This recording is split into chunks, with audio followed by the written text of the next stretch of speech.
What's up, college football fans and Mean Green fans? Tonight, Valente here once again with the Mean Green Show. Today, joined by CJ Olson. We're going to talk a little bit of some transfer news that's happened on the UNT front with linebacker Katie Davis and just talks of this new and there I go saying it. We talked pre-tape about this. I'm not saying it's all NIL, but this tampering phrase everyone's using and throwing around, and what does it actually even mean? But before we get into all that, guys, you already know the drill. If you're a fan of college football, G5 football, any or all of the above, consider hitting that like and subscribe button because that is truly all that we talk about.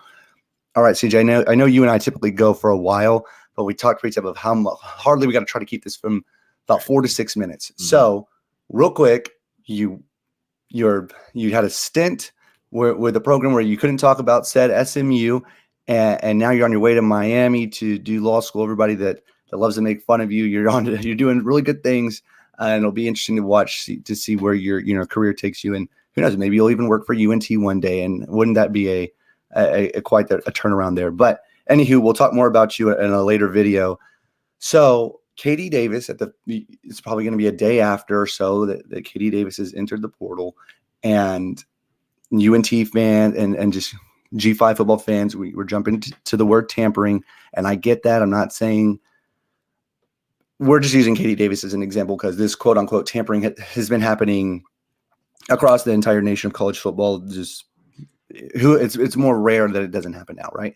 So I mean, I really just see this word tampering. Just call it recruiting. I mean, recruiting never stops. There's now a recruiting tool that certain schools have in the form of an NIL, and it's just part of it. I don't think it's going to go away. I don't really know how they can police it. I mean, there's no way to again govern like, okay, CJ plays for SMU, I play for North Texas. Maybe SMU wants to offer me $100,000 to come play for SMU for whatever reason. I'm a third string guy at North Texas, and CJ passes that message along to me. Am I going to? Yes. Would you go to SMU for $100,000 and vice versa? I'm sure he would come to North for $100,000. Those are extreme numbers, hyperbolic, right? But there's no way to again govern that. Are they going to bug his phone? It's not that serious. So what I want to get your perspective on this, CJ, being that SMU has a history of being the OGs of tampering, neither here nor there anymore. But anyway, what do you feel about this tampering? I mean, do you feel like it's just, okay, if you guys don't like it, get an NIL and get in the game with it? What is your opinion on the matter? Well, I can tell you right now, there is a certain opinion of coaches at higher up programs. They don't want those numbers getting out because then it becomes a matter of, well, you gave this one guy, let's say 100,000. Why is the NIL collective only offering me 20,000? Like, I don't feel valued. So that sort of word of mouth is something that I know, like, there was kind of talks amongst some media members after Jimbo came out and vehemently denied that the recruiting class last year was paid $30 million. He was like, that's a crazy number. Like, he never actually went on the defense that they were paid, only on the number they were paid. And I think that's an important distinction. So that's one thing.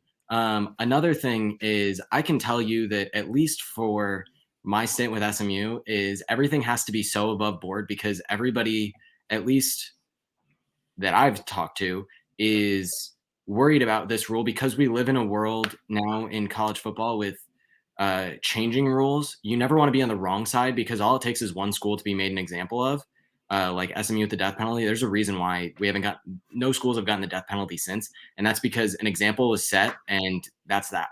So like there were guys that announced on Twitter they were going to enter the portal and, the talk around, all the staff would be like, oh, we need to reach out to this person. And then somebody would be like, no, they're not in the portal yet.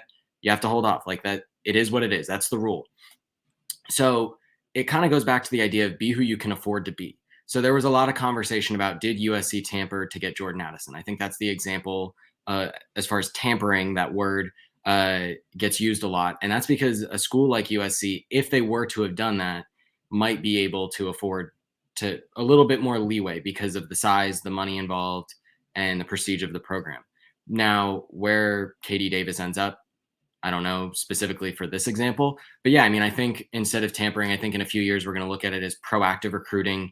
I know that, just a decade ago, we were talking about schools buying coaches to get recruits or, hiring family members or, spending a ton of money to build better facilities. And in a way that's buying recruits. It's just now you're paying, a family instead of fueling somebody's ego by putting a building with a, their name on it to try to get extra recruits. And you're probably saving a lot of money, because instead of having to donate, $10 million for a new, upgrade to a facility, now you just have to put a couple $100,000 into a really good player's checking account.